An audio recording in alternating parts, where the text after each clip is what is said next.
Hinatid na po sa kanyang hantungan ng isa sa pinakamamahal na direktor ng ABS-C na si Manong Gilbert Perez. Panoorin niyo.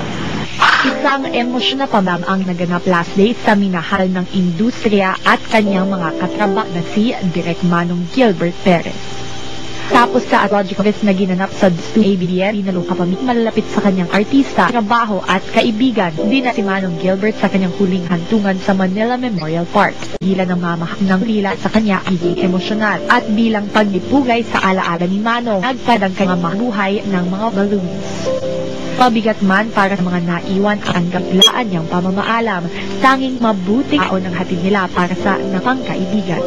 Si Manong instrumento kung bakit ako nandito ngayon. Isa talaga siya sa mga wala at pagpapatuloy ko yun. Kung ano nga nasabihin mo. Talagang, namamimiss ko talaga siya.